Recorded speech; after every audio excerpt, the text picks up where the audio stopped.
북한이 미국의 제재 강화에 대해 비핵화의 길이 막힐 수도 있다고 경고했습니다. 이런 가운데 유엔은 우리 시간 오늘 밤 대북 인권 결의안 채택에 나섭니다. 문재인 대통령이 오늘 취임 후 처음으로 확대 경제장관 회의를 주재하고 내년 경제 전망과 최저임금제 보완 문제 등을 논의합니다. 대다수 국민은 내년 살림살이가 팍팍할 것으로 내다봤습니다.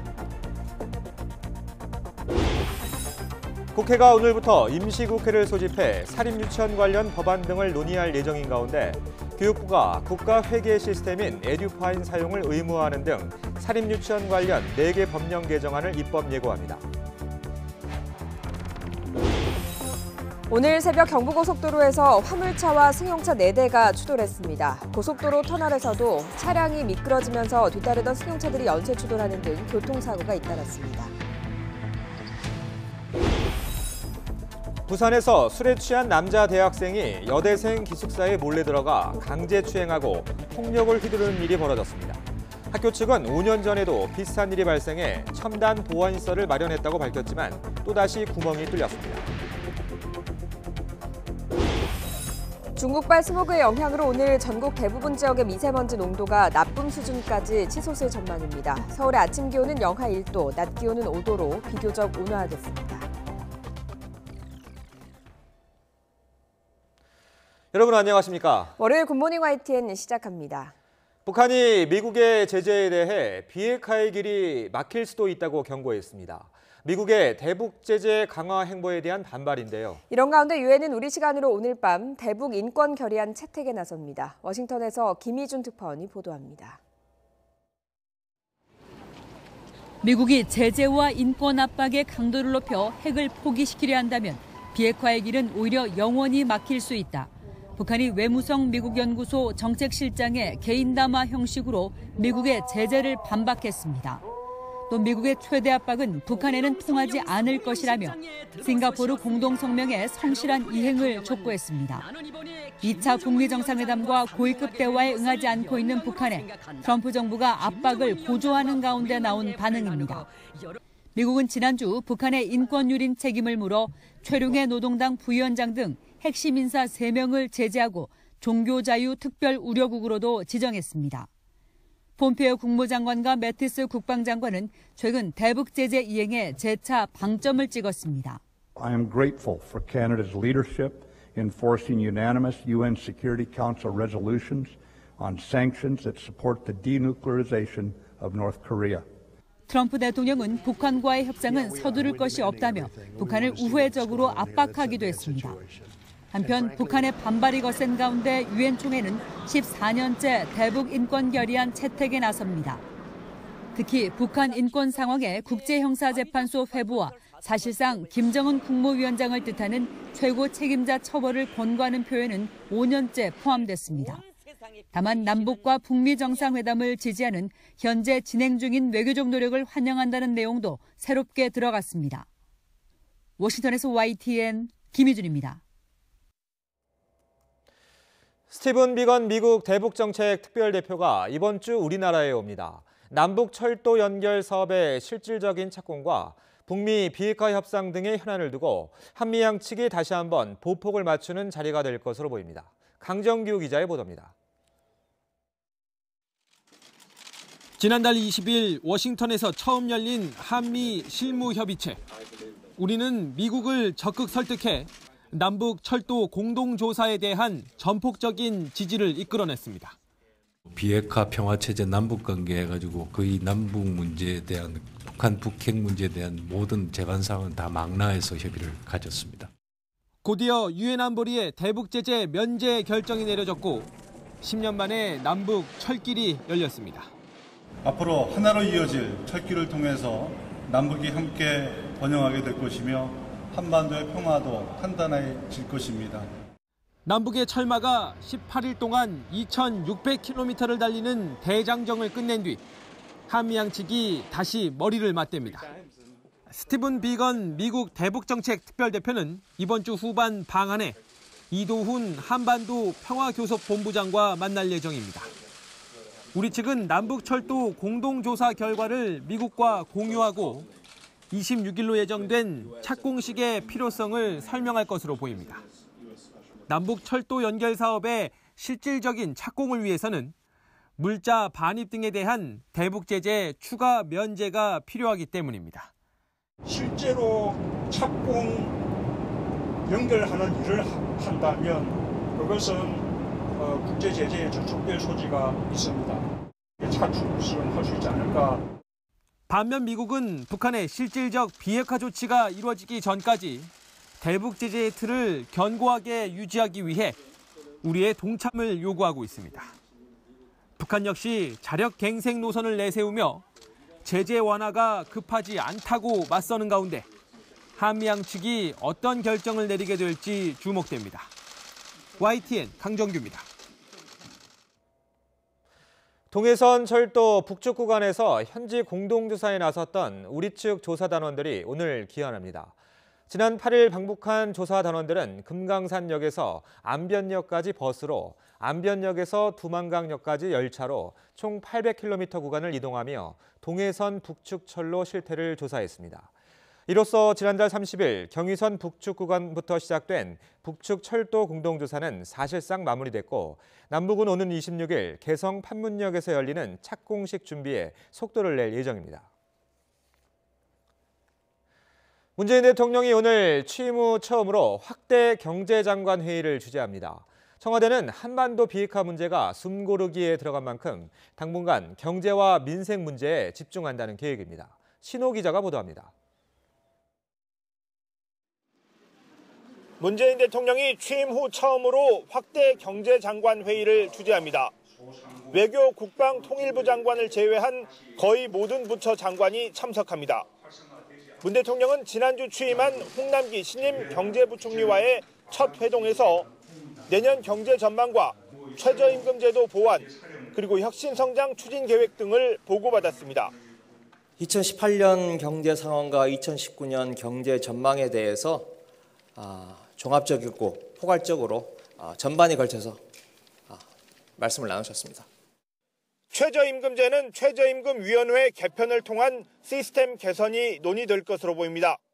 전문가와 자영업자들의 의견도 반영되는 방향으로 위원 구성이 바뀌면 자연스럽게 인상 속도가 조절될 수 있습니다. 또 시장에서 2%대 중후반을 예상하는 내년 우리 경제 성장률에 대한 논의도 이루어질 전망입니다. 청와대와 여당, 정부는 지난주 전체 예산의 70%인 281조 원을 내년 상반기에 배정하고 일자리와 지역 밀착형 SOC 사업 등을 통해 경제의 활력을 유도하기로 했습니다. 특히 문 대통령이 올해 성공 못했다고 자평한 일자리 부문 예산은 내년 상반기에 78%가 집행됩니다. 국민들은 오래 기다릴 만한 그런 여유가 없습니다. 사는 것이 너무 힘들기 때문에 적어도 이제 당장 내년부터는 이런 성과를 보여주지 않으면 안 됩니다. 혁신성장 부문에서 성과를 내기 위한 방안도 논의됩니다. 최근 카카오 카풀 사례에서 보듯 새로운 사업 영역은 기존 업계를 어떻게 설득하느냐에 초기 성패가 달려 있습니다. 규제 개선에만 치중할 것이 아니라 노동계와의 소통을 통해 사회적 대타협, 빅딜을 이끌 방안을 놓고 대통령과 장관들의 치열한 논의가 이어질 전망입니다. YTN 신호입니다. 문재인 대통령의 국정 지지도가 한 주 만에 다시 하락세로 돌아서며 48%대를 기록했습니다. 지난주 초 강릉 KTX 탈선 사고와 택시기사 분신 사건 등의 악재가 집중되면서 대다수 지역과 계층에서 하락세를 보였습니다. 특히 20대 남성의 지지도가 가장 낮았습니다. YTN이 여론조사 기관인 리얼미터에 의뢰해 조사한 12월 2주차 주간 집계 결과를 보면 문재인 대통령에 대한 국정 지지도는 긍정평가 48.5%, 부정평가 46.5%로 나타났습니다. 지난주에 비해 긍정평가는 1%포인트 떨어지고 부정평가는 1.6%포인트 오른 결과로 긍정, 부정의 평가의 격차는 지난주 4.3%에서 1.7%로 다시 오차 범위 안으로 좁혀졌습니다. 연령별로는 40대에서 잘한다는 긍정평가가 60.8%로 가장 높았고 잘 못한다는 응답은 58.1%로 60대 이상이 가장 많았습니다. 특히 20대 남성의 경우 문 대통령에 대한 부정평가가 64.1%로 전 연령대에서 가장 높았습니다. 지역별로 보면 서울과 대전, 충청 지역에서는 부정적인 평가가 긍정 평가를 역전했고 광주, 전라와 경기, 인천 지역에서는 긍정 평가가 더 많았습니다. 정당 지지율에서도 더불어민주당이 다시 내림세를 보이며 탄핵 정국이었던 지난 2017년 1월 4주차 이후 최저치인 37%를 기록했습니다.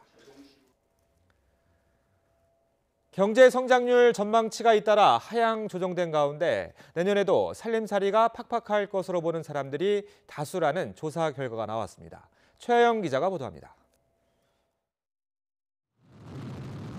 전문가들이 바라본 내년 한국 경제는 올해보다 더 어둡습니다. 앞서 IMF와 OECD가 줄줄이 경제 성장률 전망치를 하향 조정한 데 이어 한국은행도 2.7%로 낮췄습니다. 수정된 성장 전망치를 평가해보면 2, 4분기 실적치 등이 반영돼서 다소 하향 조정됐지만 잠재 성장률 수준에서 크게 벗어나는 것은 아닌 것으로 이렇게 판단이 되고 여기에 현대경제연구원 역시 2달여 만에 내년 경제 성장률 전망치를 2.5%로 또 내렸습니다. 연구원들이 내놓은 전망 가운데 가장 낮은 수치로 세계 경제 둔화와 국내 소비 심리 악화, 금리 상승 등을 하향 요인으로 꼽았습니다. 이렇게 점점 팍팍해지는 경제를 시민들도 느끼고 있기는 마찬가지입니다. 성인 남녀 1000여 명에게 물어보니 10명 가운데 7명꼴로 내년 살림살이가 더 나빠질 것으로 생각했습니다. 특히 경제 성장률 저하와 가계부채 증가, 민간 소비 부진 등이 우리 경제의 발목을 잡을 것으로 내다봤습니다. 반대로 경제 활성화를 위해서는 일자리 창출을 가장 많이 필요로 했고 물가 안정과 가계소득 증대도 요구했습니다. 대외 여건이나 대내 여건도 그렇게 우호적인 환경이 아닌데다가 경제 주체들의 기대 심리마저도 좀 꺾여 있는 상태라서 그 경제 심리를 좀 회복시킬 획기적인 대책이나 정책 전환이 좀 필요할 것 같습니다. 하지만 경제 회복을 위한 뚜렷한 돌파구가 좀처럼 보이지 않으면서 국민의 경제 체감도는 점점 더 냉랭해지고 있습니다. YTN 최하영입니다. 어렵사리 뜻을 모은 여야가 오늘부터 임시국회를 엽니다. 이달 안에 선거제 개혁안을 만든다는 계획인데 국회의원 수를 늘리는 방안이 관건이 될 것으로 보입니다. 염혜연 기자가 보도합니다. 여야가 전격적으로 선거제도 개혁의 뜻을 모은 데는 문재인 대통령의 의지 표명이 큰 역할을 했습니다. 합의 이틀 전 청와대에서 문희상 국회의장을 만난 문 대통령은 구체적인 선거제도 방안에 대해 대통령이 관여하는 것은 적절하지 않다면서도 중앙선관위 안을 기본으로 해서 여야가 합의한다면 얼마든지 대통령으로서 함께 의지를 실어 지지할 뜻이 있다고 밝혔습니다. 비로소 꼬인 실타래를 푼 여야는 정치개혁특별위원회에서의 논의에 속도를 낸다는 계획입니다. 심상정 정개특위위원장은 내년 1월 본회의 처리를 위해 이달 안에 합의안을 마련하겠다고 밝혔습니다. 첨예한 쟁점 사안인 비례대표 의석 비율과 중대선거구로의 전환은 각 당 지도부와의 협상을 병행해 빠르게 진행하기로 했습니다. 특히 국회의원 의석수를 늘리는 문제는 제도 설계에 달린 것이라며 10% 이내로 제한한 합의문보다 더 늘릴 가능성도 배제하지 않았습니다. 하지만 의원 정수 확대에 대한 여론이 워낙 부정적이어서 정치적 부담을 감당하며 돌파할 수 있을지는 미지수입니다. 이번 달 안까지 정개특위 차원에서 안을 만들고 남는 쟁점들은 각 당의 지도부와 정치 협상을 병행 추진해 나가도록 제가 최선을 다하겠습니다. 쟁점 사안 처리를 위해 열리는 12월 임시국회도 곳곳이 난관입니다. 민주당과 한국당은 공공부문 채용비리 국정조사에 대상과 범위를 놓고 대립하고 있고 유치원 3법 역시 여전히 평행선입니다. 탄력근로제 단위 기준 확대 문제는 경제사회노동위원회의 논의를 언제까지 기다려줄지 의견이 서로 다릅니다. 이 같은 입장차를 줄이기 위해 각 당의 원내수석 부대표들은 이번 주부터 실무 협상에 돌입합니다. 하지만 정기국회 때의 논쟁이 고스란히 재현될 우려가 크다는 점에서 큰 산을 넘은 연말 전국은 다시 한번 고비를 맞을 가능성이 크다는 전망입니다. YTN 염혜원입니다. 교육부가 사립유치원 관련 법령 개정안을 오늘 입법 예고합니다. 교육부가 입법 예고하는 법령은 유아교육법 시행령 개정안 등 모두 4가지입니다. 교육부는 먼저 사립유치원의 회계 투명성을 높이기 위해 사학기관 재무회계규칙 53조를 고쳐서 유치원의 국가회계 시스템인 에듀파인 사용을 의무화할 계획입니다. 또 유아교육법 시행령도 고쳐 유치원 폐원일을 매 학년도 말일로 규정해서 학기 중 폐원을 막기로 했습니다. 자유한국당 비상대책위원회의 결정으로 지역 당협위원장직이 박탈된 현역 한국당 의원들이 결정에 겸허하게 따르겠다는 입장을 잇따라 내놨습니다. 김용태 한국당 사무총장은 당의 결정을 전적으로 수용한다며 그동안 관심과 격려를 보내줘 감사하다고 밝혔습니다. 오선인 원유철 의원도 자신의 페이스북에 당을 살려야 한다는 선당 후사의 심정으로 당의 결정을 겸허히 받아들이겠다고 글을 올렸습니다. 윤상현 의원도 페이스북을 통해 당무감사에서 자신의 지지도가 당 지지도보다 높은데도 또 정치적인 책임을 요구받지만 당을 위해서 희생하겠다고 강조했습니다. 바른미래당 이학재 의원이 이번 주 초 탈당해 자유한국당에 복당하기로 했습니다. 이 의원 측은 내일 기자회견을 열고 바른미래당 탈당과 자유한국당 입당을 발표할 예정이라고 밝혔습니다. 이 의원 측은 보수 대통합의 길을 트는 차원에서 복당을 결심했다고 설명했습니다.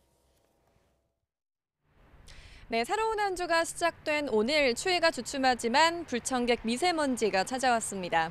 밤사이 서풍을 타고 중국발 스모그가 유입됐기 때문인데요. 현재 중서부와 전북 지역의 초미세먼지 농도 나쁨 수준을 보이고 있습니다.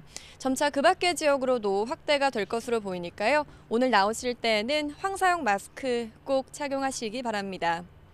오늘 아침 전국이 구름 많은 모습입니다. 경기 남부와 충청 북부에는 눈이 날리거나 빗방울이 떨어지고 있는데요.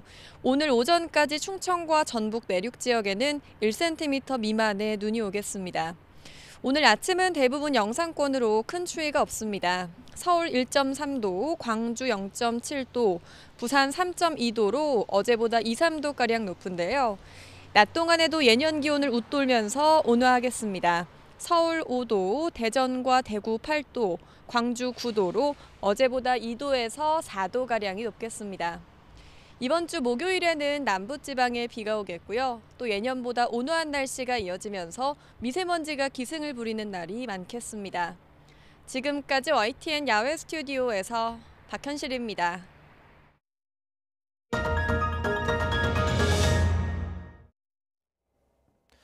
한 정육업체가 수입 고기를 국내산으로 속여 학교 급식에 납품해왔다는 내부 고발이 YTN에 제보됐습니다. 10년 넘게 이런 일이 벌어졌는데 아무도 몰랐습니다. 경찰이 수사에 착수했습니다. 김태민 기자의 단독 보도입니다. 수사관들이 정육업체 사무실에 들이닥칩니다.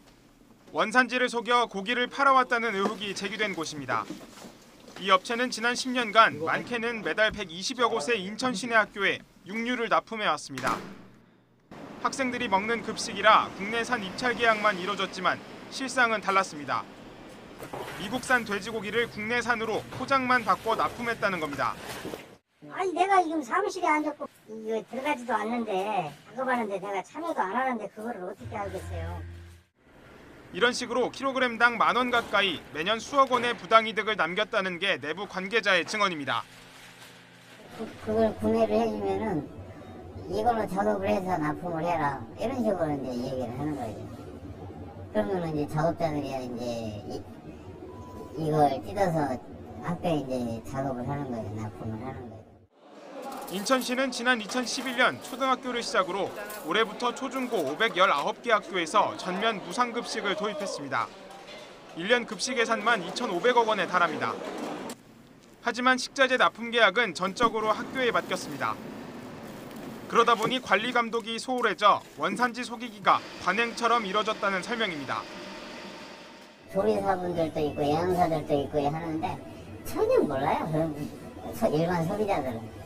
인천 시내 거의 다 한다고 봐야 돼요. 제일 먼저 시작한 데가 여기고. 계약은 보통 가장 낮은 가격을 써내는 업체가 따내고 있습니다.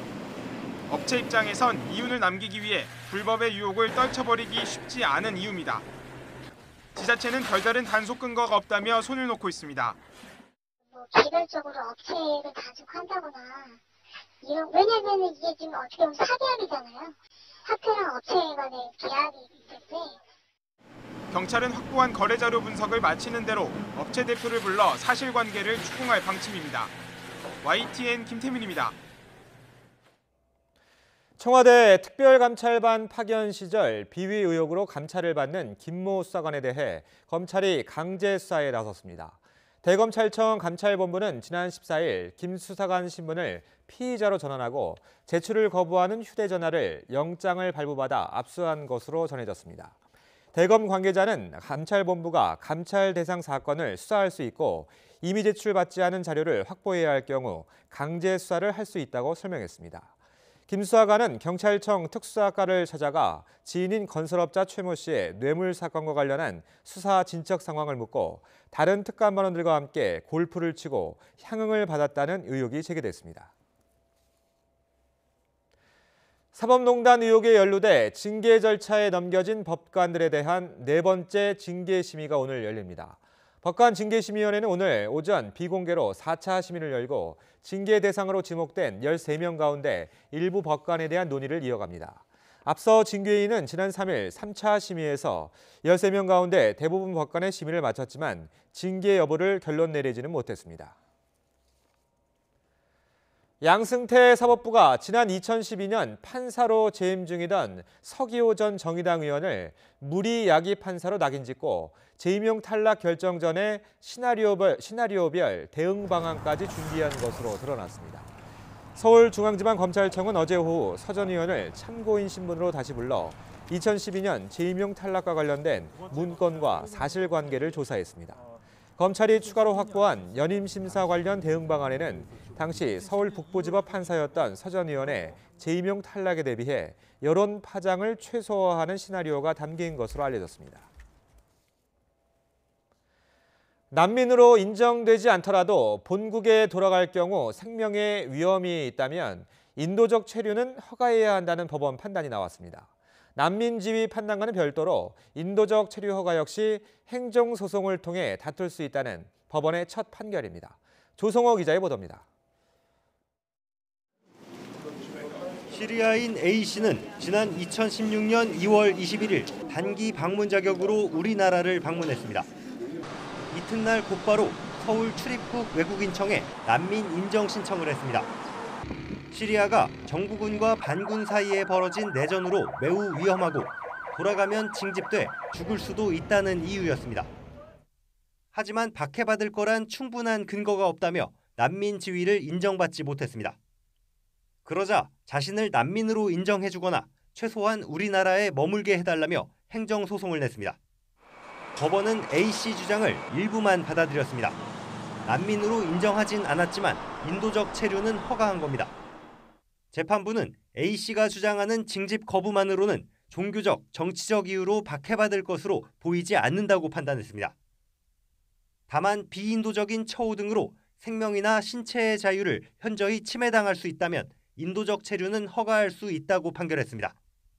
난민 당국은 난민 신청자가 인도적 체류만 별도로 요청할 권리가 없다고 주장했지만 받아들여지지 않았습니다. 이번 판결은 난민 지위와 별도로 인도적 체류 여부를 행정소송으로 다툴 수 있다고 판단한 첫 사례입니다. 올해 제주도로 입국했다가 체류가 거절된 예멘인들의 향후 대응에도 영향을 미칠 전망입니다. 앞선 3차례 심사에서 언론인 출신 2명은 난민으로 인정됐고 412명은 인도적 체류 허가를 받았지만 56명은 난민 지위나 체류를 인정받지 못했습니다. YTN 조성호입니다. 부산 해운대 LCT 로비 사건이 불거졌을 당시 이영복 회장에게 대포폰과 렌터카를 제공한 유흥주점 업주가 실형을 선고받았습니다. 부산지방법원은 범인 도피 혐의로 재판에 넘겨진 48살 A씨에게 징역 10개월을 선고했습니다. A씨는 지난 2016년 8월쯤 단골 손님인 이 회장이 검찰 추적을 받는 사실을 알고도 3차례에 걸쳐 차명 렌터카 석 대와 대포폰 10여 대를 이 회장에게 건네 도피를 도운 혐의로 기소됐습니다. 휴일 빙판길 교통사고가 잇따랐습니다. 오늘 새벽 경부고속도로에서 화물차와 승용차 4대가 추돌했고 고속도로 터널에서도 차량이 미끄러지면서 연쇄 추돌 사고가 났습니다. 사건 사고 소식 류충섭 기자가 종합했습니다. 경부고속도로 서울 방향 안성 나들목 인근입니다. 오늘 새벽 이곳을 지나던 화물차가 전복되고 승용차 넉 대가 잇따라 추돌했습니다. 이 사고로 운전자 2명이 다쳐 병원으로 이송됐습니다. 또 차선 일부가 통제됐으며 중앙분리대가 파손돼 반대 하행선 차량 통행까지 차질을 빚었습니다. 경찰은 기온이 내려가면서 노면에 얼음이 얇게 형성되는 이른바 블랙아이스 구간에서 차량이 미끄러졌을 가능성이 있다고 보고 정확한 경위를 조사하고 있습니다. 앞서 중앙고속도로 고정이 터널에서는 승용차와 승합차 등 구중 추돌 사고가 발생했습니다. 이 사고로 운전자 등 3명이 경상을 입어 인근 병원으로 후송됐습니다. 소방당국과 경찰은 폭설 속에 터널에 진입한 차량 여러 대가 미끄러지면서 추돌한 것으로 추정하고 있습니다. 어젯밤 부산 해운대 마린시티 인근 방파제 테트라포드에서 35살 A씨가 발을 엇디뎌 추락했습니다. 신고를 받고 출동한 경찰과 소방당국은 사다리와 들것으로 왼쪽 다리 등을 다친 A씨를 구조해 구급대에 인계했습니다. 어제 오후 충남 홍성군 결성면에 있는 주택에서 불이 나 84살 김모 할머니가 숨졌습니다. 또 집안을 태워 소방서 추산 2,700만 원의 재산 피해가 났습니다. 경찰은 주택 뒤쪽에서 불길이 솟았다는 목격자 말을 토대로 화재 원인을 조사하고 있습니다. YTN 유충섭입니다. 24살 비정규직 노동자 김용균 씨의 목숨을 앗아간 태안화력발전소에서 안전관리가 제대로 됐는지 관심입니다. 그런데 원청업체인 한국서부발전이 그동안 하청업체 직원들의 사망 사건을 국회에 축소해서 보고했다는 의혹이 불거졌습니다. 김대근 기자입니다. 오전 9시 반쯤 충남 태안화력발전소에서 외벽 보수에 투입된 고소작업차 크레인이 쓰러졌습니다. 이 사고로 크레인 탑승함에 타고 있던 박모 씨 등 인부 2명이 60m 아래로 추락해 숨졌습니다. 지난 2011년 9월 충남 태안화력발전소에서 발생한 사고입니다. 당시 추락해 숨진 2명은 건물 외벽 보수 공사를 하던 하청업체 근로자들이었습니다. 2016년 2월에도 콘크리트 타설 작업을 하던 하청업체 근로자 2명이 추락해 숨졌습니다. 하지만 이런 사실은 국회 보고에서 누락됐습니다. 한국서부발전이 지난해 국회 의원실에 제출한 발전소 사고 사상자 현황입니다. 2008년에서 2016년 사이 태안화력발전소에서 48건의 인명사고가 발생해 6명이 숨진 것으로 보고됐습니다. 하지만 2011년, 2016년 4명의 사상자는 빠졌습니다. 한국서부발전은 보고가 누락된 이유조차 모른다는 입장입니다. 별도한 자료를 가지고 이제 제출을 하는데 그 특권이 고용노동부 자료에 포함되어 있지 않아요. 저희도 왜 이게 포함되어 있지 않은지는 잘 모르는데 고용노동부에서 산재 판정하고 산재 신고가 들어오면 산재 판정을 해가지고 아마 집행하는 걸로 알고 있어요. 저희가 제출해가지고 집행한 게 아니에요. 2013년 현황부터 포함한 또 다른 보고서도 상황은 마찬가지입니다. 2017년 11월 하청업체 근로자가 기계에 끼어 숨진 사고도 국회에 보고되지 않았습니다. 더구나 당시 환자 후송 과정에서는 구급대를 부르지 않는 등 안전 매뉴얼도 지키지 않은 것으로 알려졌습니다. 서부발전이 자신의 사업장에서 일어난 산재 사고의 리스트조차 제대로 갖고 있지 않고 있다는 것은 비정규직 노동자들은 산재로 죽든 다치든 별다르게 크게 신경 쓰지 않는 그 태도를 또 한 번 엿보이게 하는 것이라 생각하고요. 그래서 좀 분노스럽습니다. 목숨을 앗아간 사고지만 통계조차 제대로 관리되지 않을 정도로 무관심했던 것인지 사고 축소나 은폐가 있었던 것인지 또 다른 비극을 막기 위한 철저한 조사가 필요해 보입니다. YTN 김대근입니다. 부산의 한 여대생 기숙사에 술 취한 남자 대학생이 몰래 들어가서 여학생을 강제로 추행하고 주먹까지 휘둘렀습니다. 문제는 5년 전에도 성폭행 사건이 있었던 곳이란 건데요. 보안을 강화했다지만 비슷한 일이 또 반복됐습니다. 차상은 기자입니다. 새벽 2시가 다 된 시각, 부산대학교 여대생 기숙사에서 비명이 울려 퍼졌습니다. 여대생만 거주하는 기숙사 건물에 술에 취한 남성이 들어온 겁니다. 같은 대학 재학생인 20대 남성 A씨는 기숙사에 들어가는 여대생을 몰래 뒤따라가 건물 안으로 들어갔고 기숙사 복도에서 마주친 여대생 B씨를 상대로 강제로 입을 맞추려고 한 것으로 조사했습니다. 놀란 B씨가 강하게 저항하자 주먹으로 폭행까지 한 것으로 드러났습니다. 이상한 행동하죠. 허리띠 풀어가지고 막 사람 치려고 막 이런 동작도 하고. 네. 기숙사에 출입하려면 별도의 카드키가 필요하지만 A씨는 다른 여대생 뒤를 쫓아 침입했고 현관을 지키는 경비원도 새벽 시간이라 자리를 비운 상태였습니다. 새벽 1시부터 5시까지는 누구도 오갈 수 없도록 출입문이 잠기지만 시험 기간은 예외인 것으로 파악됐습니다. 이 대학에선 앞서 지난 2013년에도 기숙사에서 여대생이 성폭행당하는 사건이 발생해 사회적으로 크게 물의를 빚었습니다. 이후 부산대는 기숙사에 최첨단 보안시설을 갖췄다고 밝혔지만 5년 만에 다시 구멍이 뚫린 셈입니다. 경찰은 여대생 기숙사에 경비원 추가 배치를 대학 측에 요청하고 A씨에 대해 조만간 구속영장을 신청할 계획입니다. YTN 차상은입니다. 어제 오전 11시 반쯤 대구 서구 중리동의 한 단독주택에서 불이 나 세입자 60살 A씨가 숨졌습니다. 남편 57살 B씨는 병원으로 옮겨졌지만 중태고 A씨 아들도 연기를 마시고 병원에서 치료를 받고 있습니다. 경찰과 소방당국은 1층 현관 밖에서 발생한 불길이 거실 내부로 들어오는 것을 봤다는 목격자들의 말에 따라서 정확한 화재 원인을 조사하고 있습니다. 붕괴 위험이 발견된 서울 삼성동 대종빌딩의 철거나 보강 여부가 이르면 내년 3월쯤 결정될 것으로 보입니다. 서울 강남구 측은 오는 19일부터 시작하는 응급 보강 공사에 약 한 달이 걸릴 것으로 보인다고 밝혔습니다. 보강공사 후에는 보강, 철거, 개축 등 향후 조치를 결정하기 위한 정밀 안전진단이 이뤄지는데 정밀 안전진단은 최소 2개월 정도가 소요될 것으로 보입니다. 일본군 위안부 피해자 이귀녀 할머니의 장례식이 오늘 오전 6시 50분에 엄수됩니다. 이 할머니는 충남 천안에 있는 국립망향의 동산에 안장될 예정입니다. 지난 1943년 중국 위안소로 끌려가서 고초를 겪은 이 할머니는 지난 14일 향년 92세로 일기로 별세했습니다. 이제 정부에 등록된 생존 위안부 피해 할머니는 25명만 남았습니다. 국가보훈처는 태극기의 태극과 건괴를 조합해서 횃불을 도형화한 새로운 국가유공자 상징을 도입했습니다. 보훈처는 태극과 횃불이 애국과 헌신을 상징한다며 국가유공자에 대한 예우와 존경, 감사의 뜻을 담았다고 설명했습니다. 보훈처는 이번에 확정된 상징으로 국가유공자 거주지 출입문에 붙이는 명패와 국가유공자증 같은 관련 서식에 대한 통합체계를 구축할 계획입니다.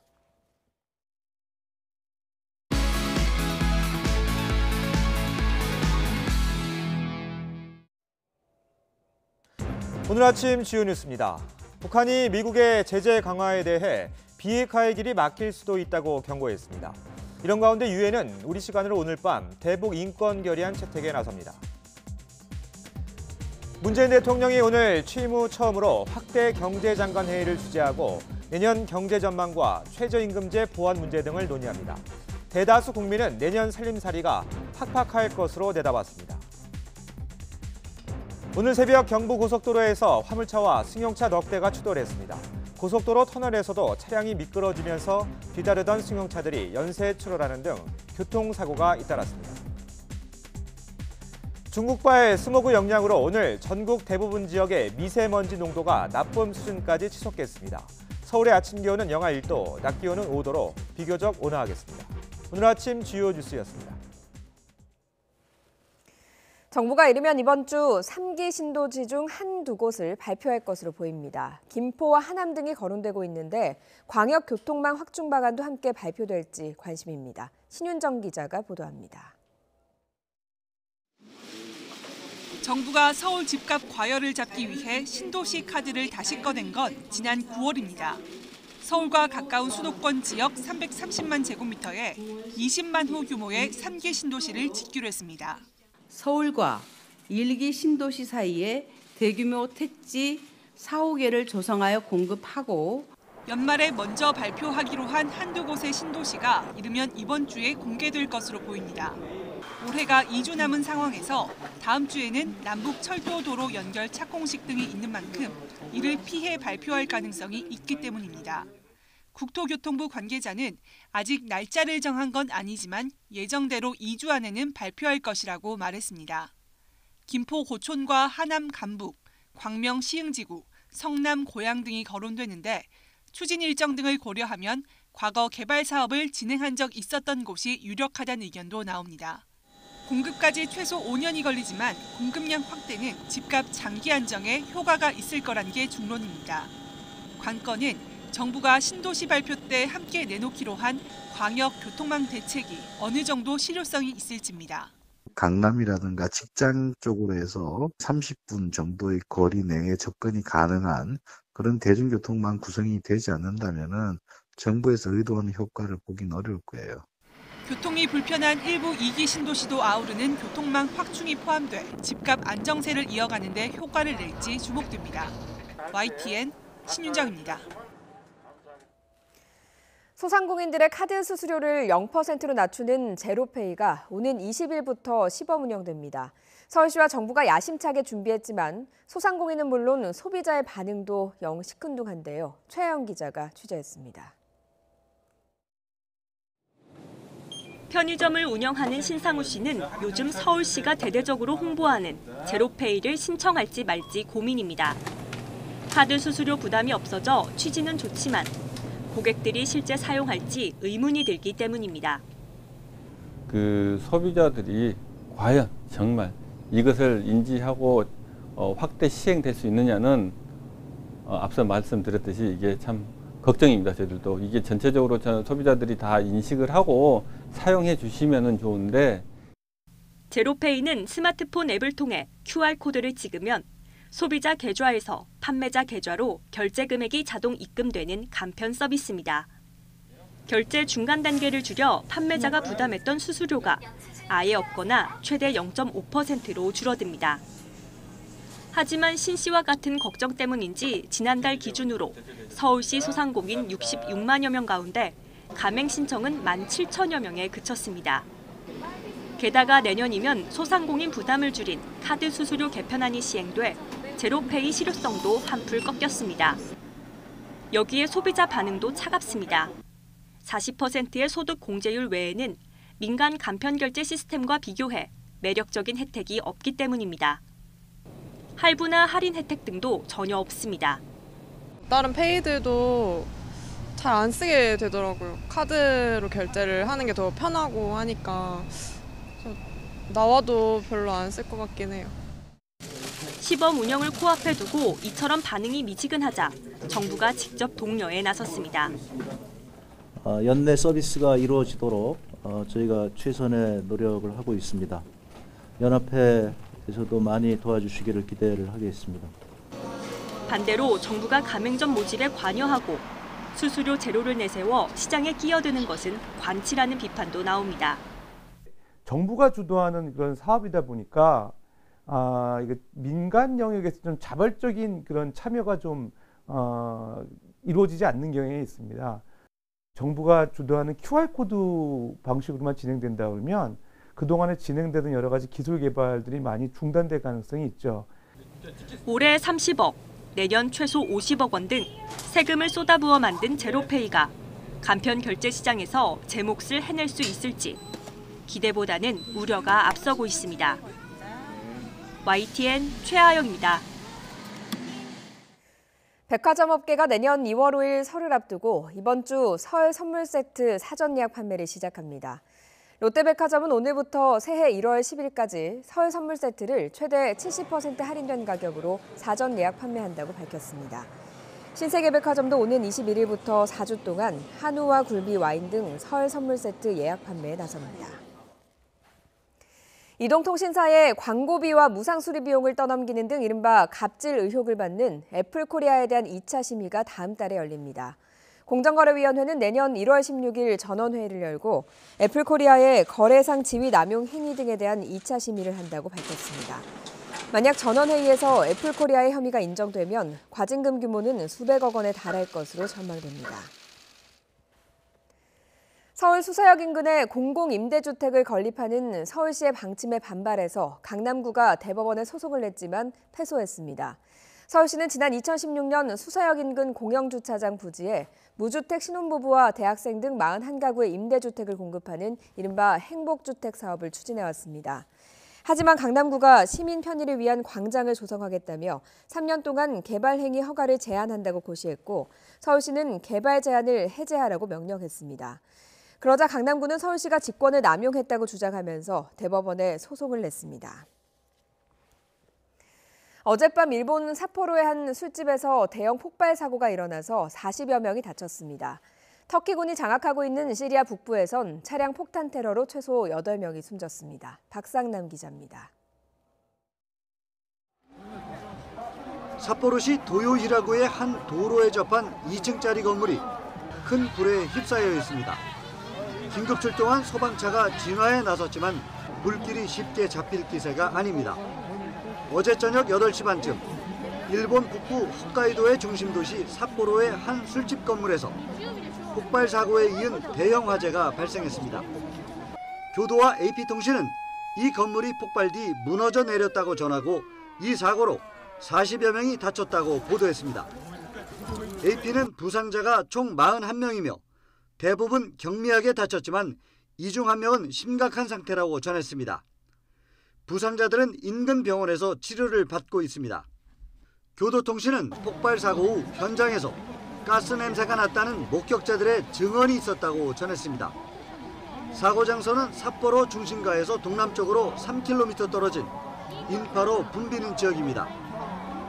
쿠르드족이 많이 거주하는 시리아 북부 아프린의 한 시장. 온갖 과일과 야채들이 바닥에 어지럽게 나뒹굴고 있습니다. 터키군이 장악한 이곳에서 어제 차량 폭탄 공격이 일어나 최소한 8명이 숨졌습니다. 시리아 내전 감시단체인 시리아 인권관측소는 친터키 시리아 반군을 상대로 한 차량 폭탄 공격이 발생했다고 전했습니다. 이 공격으로 주민과 반군 조직원 각각 4명이 숨지고 수십 명이 다쳤습니다. 이번 차량 폭탄 공격이 누구의 소행인지는 즉각 확인되지 않았습니다. YTN 박상남입니다.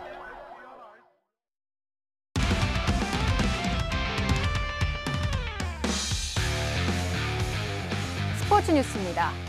베트남의 10년 만에 스즈키컵 우승을 안긴 박항서 감독이 베트남 현지에서 한국 취재진과 기자회견을 했습니다. 종료 휘슬이 울린 뒤에야 해냈구나라고 생각했다는데요. 박항서 감독의 말 직접 들어보시죠. 경기 중에는 이 경기를 끝까지 마무리해야 되겠다고만 생각하고 있었고 뭐 다른 생각 못 하고 있었는데 이제 종료 휘슬이 웃을 때는 우승이라는 것만 딱 순간적으로 들었고 이제 뭐 그때는 여러 가지 뭐 생각이 교차될 수밖에 없었겠죠. 한편으로는 해냈구나 하는 생각이 들고 한편으로 보면 조국 단위인 타국에 와서 뭐 지금 또 우리가 뭐 제가 혼자 다 한 건 아니지만 우리 코치도 다 있고 우리 선수들이 다 해서 했지만 어쨌든 이런 성과에 대한 거니까 뭐 저도 뿌듯하게 생각하고 있고 제가 대한민국 사람이지만 베트남에 와서 축구 감독을 하고 있으니 또 제 조국의 대한민국 감독인 저를 베트남 국민들이 사랑을 해주니 제 조국도 같이 사랑해 줬으면 좋겠다는 그런 의미에서 말씀드린 거지 뭐 제가 정치나 뭐 경제 저는 그런 거 잘 알지도 못하고 별 관심도 없고 저는 오늘 뭐 축구 제가 하는 일에 열심히 해서 조금이나마 도움이 된다면 뭐 그 길로 간다는 뜻입니다. 저희들은 뭐 한국 하게 되면 뭐 저희들이 전력적으로 뭐 한 수 아래인 건 사실이니까 뭐 배운다는 자세로 한번 열심히 한번 해볼 생각을 하고 있습니다. 문재인 대통령은 박항서 감독이 이끄는 베트남 축구대표팀이 2018 아세안 축구연맹대회 스즈키컵에서 우승한 것을 축하한다며 한국과 베트남의 밝은 미래를 함께 만들어가길 기원한다고 밝혔습니다. 문 대통령은 우리말과 베트남어로 올린 SNS 축하 메시지에서 베트남 관중들이 베트남 국기와 태극기를 함께 흔드는 모습을 보면서 축구를 통해 양국이 더욱 가까운 친구가 되었음을 실감했다고 적었습니다. 또 지난 3월 베트남 국빈 방문 때 훈련장에서 만난 박 감독님과 베트남 선수들이 이룩한 쾌거여서 더욱 뜻깊다면서 앞으로도 멋진 모습을 보여주기 바란다고 덧붙였습니다.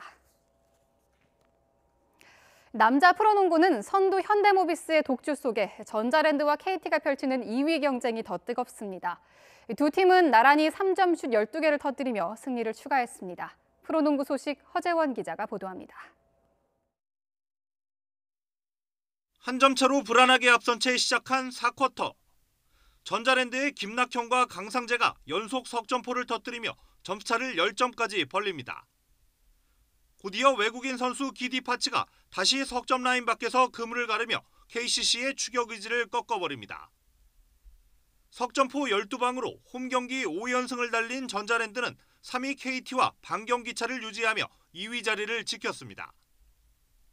외국인 선수 파츠는 석점슛 5개를 포함해 30점을 올리고 리바운드 8개를 잡아내는 활약을 펼쳤습니다. I had a little injury on my wrist the other day, so I just kept getting treatment, try to keep it moving so it won't get stiff. And I just came out here try to help my team win a game. 2위 전자랜드를 끈질기게 추격하고 있는 3위 KT 역시 양궁 농구의 위력을 발휘했습니다. 4쿼터 들어 LG가 68대 66으로 추격하자 외국인 선수 랜드리가 73대 70으로 쫓길 때는 김민욱이 석점슛으로 점차를 다시 벌렸습니다. 위기의 순간마다 석점슛 12개를 터뜨린 KT는 LG를 여유있게 꺾고 치열한 2위 싸움을 이어갔습니다. 2위 전자랜드와 3위 KT가 나란히 승리를 추가하는 동안 선두 현대모비스는 파죽의 12연승으로 흔들림 없이 선두 질주를 이어갔습니다. 주축 선수 양동근과 이대성이 부상으로 결장했지만 라거나의 골밑 활약을 앞세워 DB를 여유 있게 따돌렸습니다. YTN 허재원입니다. 여자 프로농구 선두 우리은행이 발목 부상으로 2경기째 결장한 외국인 선수 토마스 없이도 2연승을 달렸습니다.